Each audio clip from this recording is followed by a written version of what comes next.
Khanyile. That's expected to continue today in the Durban Regional Court. Khanyile, who is out on 5,000 rand bail, faces charges including incitement to commit public violence and contravention of the Disaster Management Act.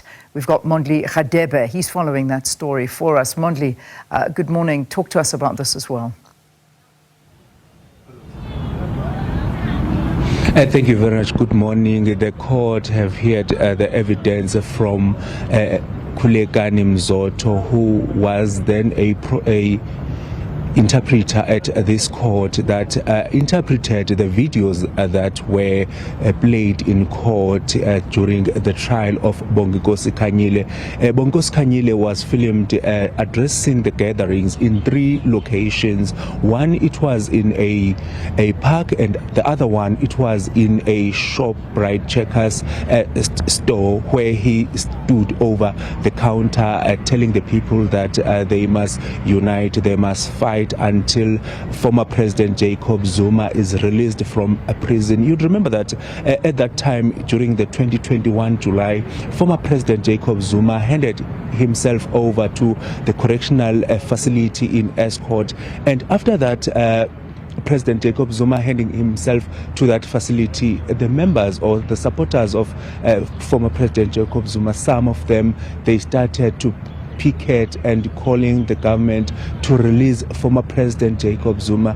But Bonginkosi Khanyile is alleged to be one of the instigators that basically called for the people that were basically picketing to ban the country until the former president is released from prison. So that case has been delaying for over 4 years now, but finally the trial has started on Monday with the evidence that was provided by the state. And yesterday also they called another witness who was a branch manager at the time at the ShopRite Checkers here in the Durban CBD, who told the court that Bonginkosi Khanyile he noticed Bonginkosi Khanyile when he was at the receiving of the shop.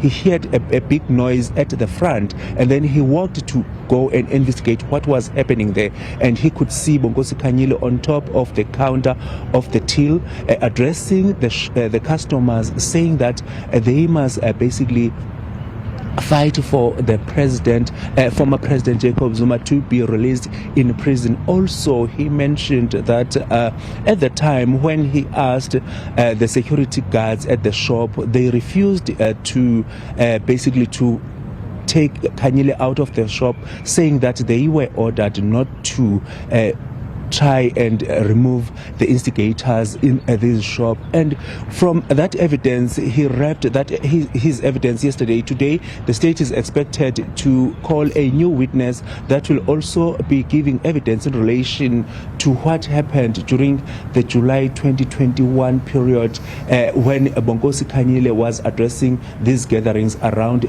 Durban. Back to you in studio.